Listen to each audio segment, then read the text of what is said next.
Good morning, everybody. Happy hump day. Welcome to the news agenda with me, Fleet Street Fox. And today I'm joined by the Mirror's Deputy Political Editor, Ben Glaze. Good morning, Ben. Morning, Susie. Lovely to see you. Yes, and you too. Now, sorry we weren't here on Monday, everybody. We had a bit of a dirty protest in this house on Monday morning, so it wasn't happening. But today we're going to do, this is the People's Paper Review. So get into the comments, ask us your questions. Those of you listening later on podcast are just going to have to complain that your lawyers spent far too much time worrying about the law.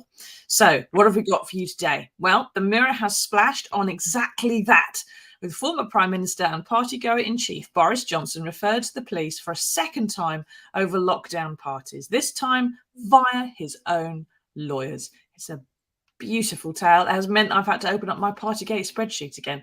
More on that later. First, though, I want to discuss this long, drawn-out career decline that we seem to be witnessing of Home Secretary Suella Braverman, who is suffering the death of 1,000 leaks. Ben, can you take us through this? Because we didn't discuss it on Monday. What are the latest revelations about what she's been up to? Allegedly. Right. So when she was Attorney General last summer, she got caught speeding. You know, lots of people get caught speeding. If you're not that far over the limit, you quite often get offered to go on a speed awareness course. This is where you spend 4 hours basically being told the dangers of speeding. You sit with other felons and you all have to issue a mea culpa, and it's very boring, but it's very important. And it's a way of not taking 3 points, not paying a fine, although you do have to pay for the course, which is sometimes a bit more expensive than the fine itself. And keeping, you don't have to tell your insurance about it, so you keep your insurance premium low. However, when she was caught speeding, she was offered this course, or you can take the points if you want. And You've got to opt for it, haven't you? Yeah. Yeah, she asked her officials if they could sort her out a private course. So instead of going in with 20 other people in a classroom in some 4-star hotel off a dual carriageway, so she would do it online, either with her camera off and under a false name, or do one entirely privately as a one-to-one session. Now, the officials said, well, we can't organise that. That's private. We can only deal with public stuff. We're taxpayer funded. She then supposedly asked her political advisors if they were able to do it. And the answer came, no, you can't. So instead, she took the points and paid the fine. Now, the problem is she's asked her officials to do something that is entirely a personal matter. She's trying to involve people paid for by us, the taxpayer, in sorting out something that she didn't want to do, because she didn't want to do it publicly, because she was worried that us gentlemen and gentle ladies of the press would find out about it and write about it. Well, that's backfired, hasn't it? Because we're right. You know, the old maxim that it's always the cover-up that gets you. Well, it really well is this time. So she's in a lot of trouble. She was asked about it in the Commons on Monday at Home Office questions. There was an urgent question in the House yesterday about whether or not it was right. Now, the Prime Minister in all this, who, remember, he appointed Suella Braverman back to the Cabinet after she'd been sacked by Liz Truss. Imagine that, being sacked by Liz Truss. How embarrassing is that? Points her back to the Cabinet because basically she's from the hard right of the party. So if you want that caucus of the Conservative Party, you need her on side at the top table. She holds one of the great 4 offices of state as Home Secretary. But of course, she's in charge of law and order. So to be seen to be breaking the rules, breaking the law, and then trying to cover it up, it's a particularly bad look. Obviously, she originally committed the offence when she was Attorney General. That's the government's top law officer. So in both positions, she's in charge of law and order. It's a terrible look. The Prime Minister, you have to feel a little bit sorry for him here, because he was in Japan for 5 days, gets hit with this early morning on Sunday, late afternoon in Hiroshima, where they're having G7 summit. He's asked about Suella Braverman repeatedly. He gets frustrated, then has a massive long flight back to London, has to go in and deal with all this. Now, he's spoken to the Home Secretary, he's also spoken to his ethics advisor. Whether or not he's going to ask for an inquiry is the problem here, because he got back in the early hours of Monday and he's still not said whether he's going to have an inquiry. Here we are, more than 48 hours later, and we don't know. Now, as you mentioned earlier, the immigration figures, they're due out tomorrow. They're going to show net migration has reached at least 700,000, right? Now, remember, once upon a time, so they want to get it down to the tens of thousands. Who's in charge of the immigration system? The Home Secretary. It's not looking good for this week, is it? I'm getting the sense, Ben, that you're rather enjoying some of this. Paid to enjoy it, aren't I? It's better than Brexit, isn't it? Now, so what we've got here, okay, so the top law officer broke the law. Then the top justice, I suppose, person in charge of crime actually tried to find a way for it not to be a criminal penalty on her license and instead have to do it through a civil process. Then she asked taxpayers to fund the work to make sure she didn't have to be seen to do it so she didn't get caught out. Then she got caught out anyway. And her defense is that she hasn't done anything wrong, but she just tried to do something wrong. And she did do something wrong because she was speeding in the first place. Well, so, yeah, she's admitted the speeding. She said that, nothing was done wrong in the process of trying to deal with this. Well, the problem is lots of people think it was. And she's made a complete horlicks of trying to cover it up anyway, because we all know about it. Like, the other thing you got to bear in mind, right? 2 of her deputies in the Home Office, the Immigration Minister and the Security Minister, both been done for speeding in the past couple of months. So what's going on at the Home Office? Are they all like Speedy Gonzales? There are a lot of things to get away from. It's true. They also, of course, they get done for speeding in their private cars because they all have ministerial cars. They're all driven around at our expense by government drivers anyway. And in the Home Secretary's, they like, let's face it, and do. Yeah, in the Home Secretary's case, she's got a police driver because she's a protected person. So, the police driver is trained to drive at high speed. She must love that. Anyway, the Prime Minister is going to have to decide possibly today. We were half expecting a decision last night, but we're probably going to get it, you'd have thought, before Prime Minister's Questions, which kicks off at noon in the Commons. Because otherwise, this is going to come up lots of times. Like, a lot of opposition MPs will be asking about this during the half-hour session starting at midday. So I would expect us to hear something probably before noon. It is a bit of a sore point for Rishi, isn't it? Now, what do you think, everybody? Most of us have done a speed awareness course at some point in our lives. If you've got a car, Mike says, well, Sunak announced investigation before PMQs today to deflect the criticism. That's what Ben's suggesting. Now, I've had to fly back in from Japan once or twice when I've been on jobs, and it does take 2 or 3 days to recover. It's a hell of a journey. So maybe he's been asleep recently and hasn't been able to, although he has done some interesting interviews where he said, don't you want to ask about the summit? And no one wants to ask about your summit. They all want to ask about you. Suella Braverman. Lazy says they think they're in the wacky races. Ah, dear. There'll be a different word for it. Something that begins with dip. Now, what is actually going to happen about this? If he does announce an inquiry, it is still a fairly minor breach of the ministerial code, asking your officials if you can do something and then they say no and then you don't do it. And presumably, Rishi is going to be quite hot on this sort of stuff. You would have thought. He leads a government of professionalism, accountability and integrity. He told us he would. And he's learned that lesson, isn't he, of not firing Nadeem Zahawi soon enough. So he's going to be really quick off the blocks with this, is he, Ben? Well, you think, but he hasn't been so far, is he? And you can't say, everyone welcomed, well, not everyone, but it was a welcome relief that Rishi Sunak came in following Liz Truss and Boris Johnson. He thought, and he certainly said, integrity, accountability, professionalism. And you think, yeah, well, maybe he does sort of embody that. But then immediately he appoints Suella Braverman to Home Secretary, which totally undermined on day one his claims about professionalism, integrity, and accountability. He sacked Nadeem Zahawi, but like you said, that went on for a few days, didn't do it quickly enough.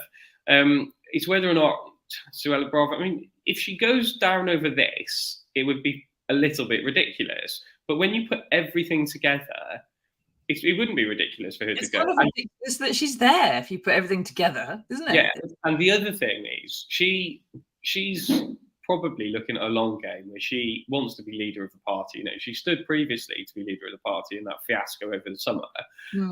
And she is seen as hard right. So there's a big group of fanatical supporters on the Conservative backbenches who see her as a standard bearer of the hard right.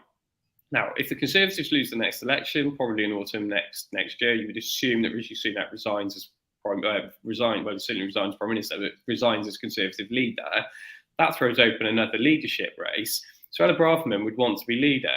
Now, if she is sacked or resigns as a martyr from the government, she can attack the government for not being pure about Brexit, not getting rid of all those EU rules under the repeal bill that has been quietly watered down. And she seems to be fighting within cabinet against her own government's immigration policy. She wants it to be lower than the Treasury do, because obviously more people come in, they fill jobs, pay taxes, generate more money for public finances. The Education Secretary doesn't want to water down student visas too much. There was some action on it yesterday, but they want to keep the number of students from abroad coming in because they pay high fees. Universities like that, keeps them funded. It means the government can keep down fees for Indigenous students. So there's this big row going on in cabinet. Obviously, the majority of the Conservative Party would want lower net migration. I mean, polls show the country would like lower net migration. So she can point to that as something she's fighting for. Now, if Rishi Sunak sacks her, he's got her on the back benches, chops it off every moment about net migration, saying, well, I've tried to do this, the government, the number 10 stopped me, the Treasury stopped me. Now, when she comes to run for the Conservative leadership, probably after the next election, that will be a huge, huge boost for her campaign to win over the grassroots, should she get that far, because, of course, it's they that picked from the last two, and the Conservative activists, the party membership, are more to the right than the rest of the country on immigration. So if she's playing a long game, going down in flames as a martyr over Brexit and immigration, albeit brought down over a fairly minor row about a speeding offence, well, that will suit her down to the ground. Well, yeah, if she's bright enough to play that long game, She's watching this, she's taking notes. Having met Suella once or twice, I wouldn't bet my house on it. Now, there's talk of in the backbenches of a purge of the right wing in the Tory party. Some might say it's just as long overdue as the purge of the left in the Labour Party. And we're quoting someone in the paper today saying if Suella would machine gun Rishi, I quote unquote, from the backbenches if he fired her. But, if the immigration figures are going to be really high tomorrow, then, either she resigns in disgust and blames someone else, as you suggested, Ben, or he's really got to fire her for incompetence, one would have thought, because it's happened on her watch. So we shall have to wait and see how things pan out. But he's obviously going to get a lot of gut punches in the Suella plexus. I'll say it in a minute. A lot of gut punches in the Suella plexus in Prime Minister's questions today. Roger says, where would we be without Suella Braverman? Just about anywhere else, I think, Roger.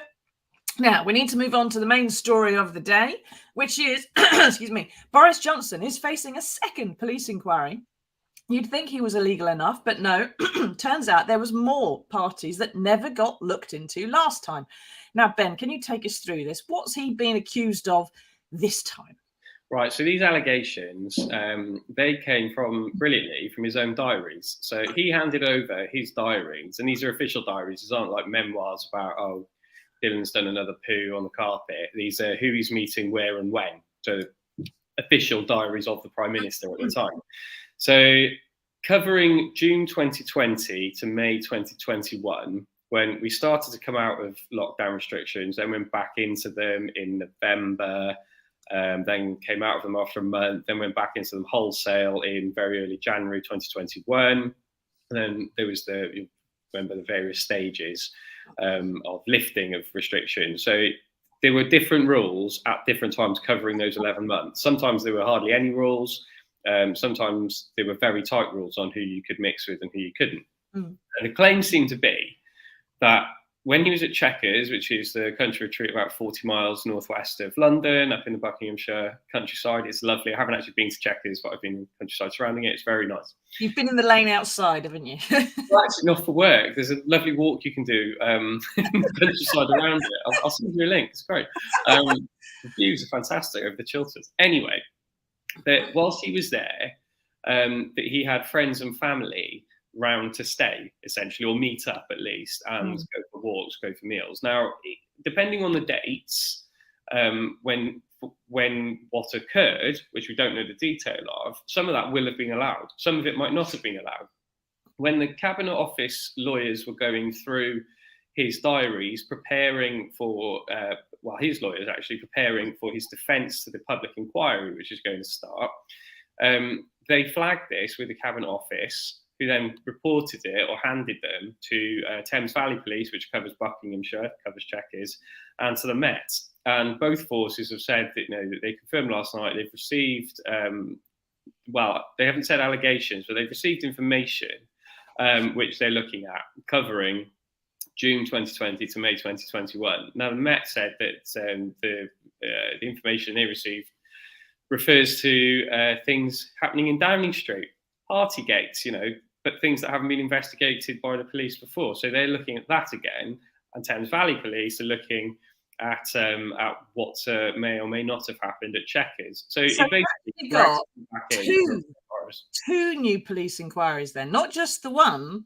We've got more in Downing Street as well. Well, they haven't launched inquiries yet. They're looking at the information. So, there's different technical stages that are gone through before they formally trigger an inquiry, which they haven't reached that stage yet. But certainly both forces are looking at information. Yeah, things that happened in Downing Street and things that happened up at Chequers, according to the two police forces' statements. The Commons Privileges Committee has been looking at for months whether or not Boris Johnson misled Parliament when he denied parties, first revealed by the Daily Mirror, of course, were held in Downing Street. They were due to report next month. Now, that might be put on hold because they might want to look at, or they might want to let the police have time to look at these allegations. They might want to call Boris back to ask him about whatever the police say about it. That then delays the process by which possibly Boris Johnson could end up being suspended as an MP. If he's suspended for 10 days or more, that could trigger a by-election, almost certainly would trigger a by-election in his Uxbridge and South Ruislip constituency, which as a by-election, Labour would target it very, very heavily and could see him ejected from Parliament. There's a lot of coulds, maybes, following things down the path here.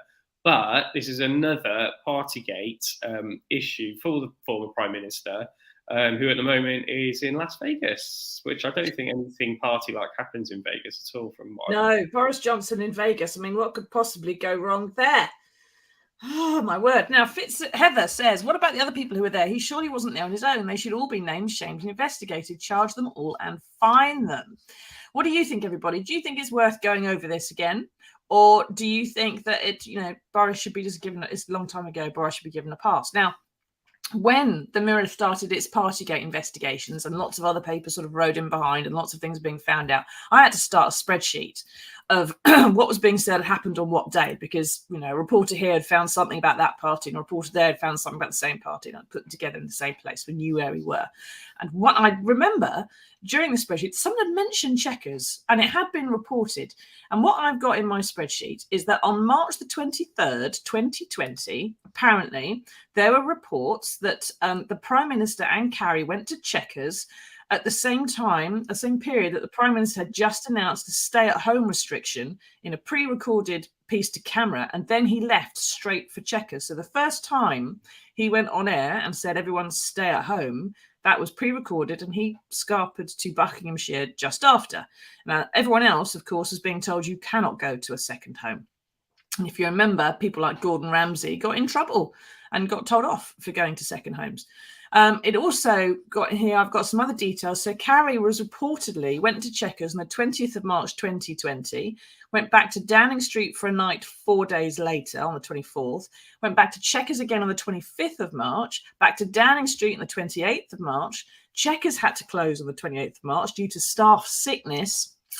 And the Prime Minister tested positive March the 27th. Carrie revealed on April the 4th that she'd been ill for 7 days by that point. And Tortoise, the media website, had reported on some of all this shortly afterwards. Ben, is that the kind of period we're talking about, March 2020, right at the beginning of things, or is it further on in other lockdowns? No, the information that's been passed to Thames Valley covers June 2020, and the back and forth, if you like, between Chequers, which is near Aylesbury. Back and forth between Chequers and number 10. I think I remember Downing Street has basically previously, a couple of years ago, confirmed that the then PM, and Carrie Simmons, as she was then, because obviously they were married at that point, did commute back and forth from Chequers to Downing Street, I think between the March 20th and the 26th. Now, as far as I can remember, they certainly at the time would have said it was all within the rules because of government business. And I think, of course, Carrie was pregnant at the time as well. Right. And what government business has she ever carried out?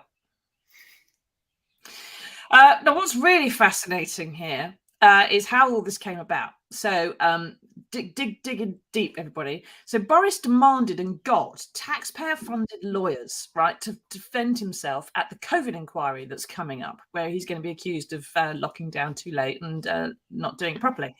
Now, those lawyers are paid via the Cabinet Office and the taxpayer. They're our lawyers, technically. So he gave them his diary to prepare his defence. And while thumbing through it, they found, amid all the drawings of boobies and some dirty words in Latin, they found evidence that they felt duty-bound, reportedly, to report to their employers, the Cabinet Office. Those civil servants then, because they're impartial and they follow a code of conduct, decided it needed to be referred to the police, which is why we are where we are. Now, Ben, it's got to be said, if this man, who has made £4 million, I think last time I checked, from speeches since he left office, had paid for his own damn lawyers, they'd have pointed this out to him. And it could therefore have been sat on. He might have avoided all this, mightn't he? Oh, quite possibly, but there's a lot of information that's going to the public inquiry. And this is the stuff that's come out so far. There's not even, not that it's not related to public inquiry, but the public inquiry hasn't started taking evidence yet. We'll start going through all the documents and, other things that are going to probably end up with the public inquiry, such as Matt Hancock's WhatsApp messages that we've seen quite a lot of. Oh, God. Hope there's no answer on them. There will be a lot of gold there for journalists. And then if you flip it round, it's all very well me making light of it, but there'll be a lot of information in there that for bereaved families will be very hard to stomach. That at the time that people were dying in their hundreds each day in hospital, some of the messages that you'll have seen going back, or that we're likely to see having gone back and forth, I think they will create quite a lot of anger and upset for relatives of those who died, and indeed people who are still suffering long COVID, tens, possibly hundreds of thousands of them, as we know. Yeah, it is something more serious than just Boris Johnson having some problems. Lazy says Boris made the rules. If he broke them, he should pay the penalty. He always seems to think he's above the law. Peter on Twitter says life is just a game with no rules for such a hedonistic class of arrogant rich boys with no sense of responsibility. I think, generally speaking, most people are going to be fairly despairing of hearing that there's more stuff to investigate. But I suppose the question really is whether A, this was illegal. We'll find out in the fullness of time. The police, I'm sure, will tell us. And B, whether it's worth doing anything about it. Because, he's been fined. He's been proven to have broken the law. The sort of public, if you like, the integrity of public life has been upheld because the person at the top has been penalised. He was Prime Minister when he was fined. Let's face it, Ben, if you or I at this stage were found to have, technically breached the COVID laws 3 years ago, we probably wouldn't be fined, would we? We'd probably just get a stern warning from someone. So, and Boris is clearly saying this is all a political stitch-up. Is he going to, and would it make any difference at all if he was fined? I mean, people already know that he broke the rules and he's been fined for that. People realistically suspect he broke them more than once. He's only been fined for one thing. But you look at some of the parties that he attended that the police didn't fine him for. In the court of public opinion, that doesn't wash. So if some more are found to have taken place, I don't think it will make a big deal to public's perception because people have already made their own mindset. What it could do is drive another nail into the coffin of his hopes of being Churchill and coming back as Prime Minister. It's already highly unlikely, and the Conservative Party has moved on. We've been discussing who might take over as leader if they're in opposition. And we've mentioned Suella Braverman. Well, obviously, what Boris Johnson hopes is that Rishi loses the election. Boris Johnson leads them in opposition, taunts Keir Starmer every day and certainly every week at Prime Minister's questions, and then comes back 5 years later as the second coming of Boris Johnson. Oh, God. So I think people have made their minds up, really. And you mentioned, like, if it was you or me, well, no, the police wouldn't even bother investigating allegations now. But obviously, Boris Johnson was the one making the rules and is of a much higher profile. So they will at least look at these. But in terms of, whether one extra fine will further sully his reputation, it'll further sully it, but it won't. People have already made their minds up about Boris Johnson. Yeah, I mean, his reputation arguably hasn't got a bit on it that's not sullied at this stage of his life. Mike says people have been fined in courts this week for COVID breaches in 2020. Cases are ongoing, which makes his supporters' claims that we've moved on look a bit sick. If that's the case, Mike, then you're absolutely right. And maybe we're wrong. And if Ben or I had done anything like that, we would be facing the same penalties. Better go and clear out my diary, hadn't I? Pretty sharpish. Not that I broke the rules. But we shall see. I suspect, that we're going to get to the point, maybe, although he says he wants to fight the next election, he's got a very narrow majority in Uxbridge. And if it gets to the point that there's even more privileges committee investigation and everything else, is Boris ever going to get to the stage where he just goes, oh, hang this, and quits in disgust before he, before he has to deal with any of it? So what could happen, right? And I'm not suggesting this is what Boris wants to happen, but what could happen is the Privilege Committee suspended for 10 days, triggers a by-election, Labour throw everything at it, the majority is 7,500. So he loses the by-election. He then, having bought his new house in Oxfordshire, stands for either Henley, which is his old seat, and slightly outside the boundary in the constituency where his new house is, £4 million house he bought in cash, and the Tory MP there is standing down, or he goes to Mid Bedfordshire, which isn't that far away, and is Nadine Dorries' seat, and of course we expect her to stand down at the next election so she can become a baroness, and they're much safer seats than Uxbridge and South Ruislip. So gets ejected by voters as a martyr, manages to do a chicken run to one of those much safer seats, probably Mid Bedfordshire rather than Henley, I'd actually suspect, where the majority is 20,000 odd, and then he's got a very safe Conservative seat, even allowing for the Conservatives losing the election, that majority in Mid Bedfordshire coming down, it'd still be a safe seat comparatively, and then he becomes leader of the opposition. Everything goes wrong for Keir Starmer, Boris Johnson walks back into Downing Street. That is how he and his supporters would like it to play. Well, that's Boris Johnson's wet dream. I suspect possibly that if he got to Mid Bedfordshire or anywhere else, what was previously a safe seat would suddenly start looking a bit more rocky. We'll have to wait and see, won't we? Anyway, thank you for that, Ben. Thank you for taking part. Very quickly, we have found some good news in the world for you, and here it is.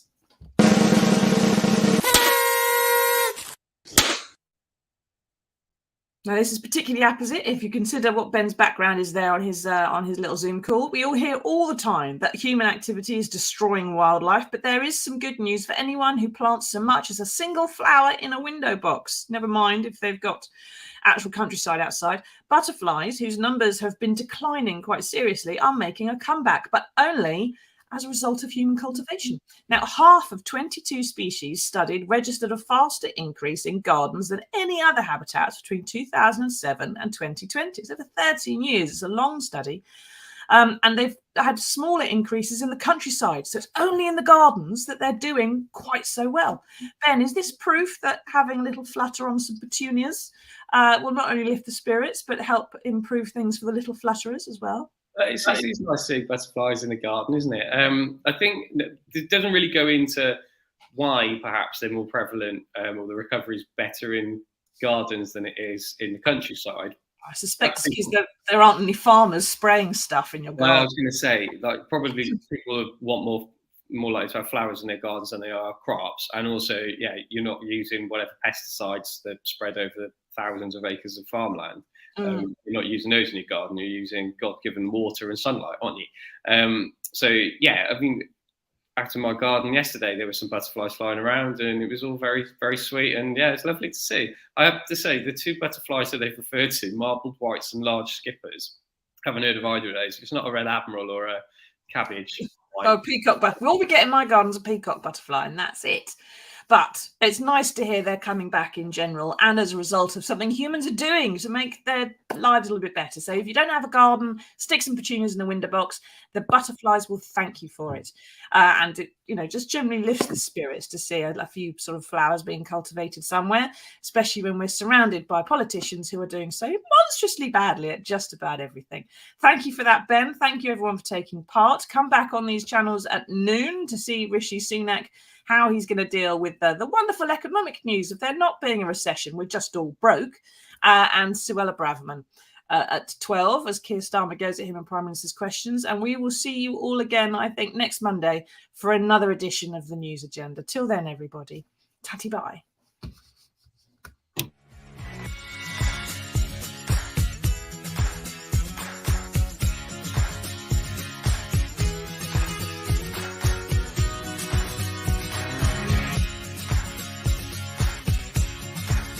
You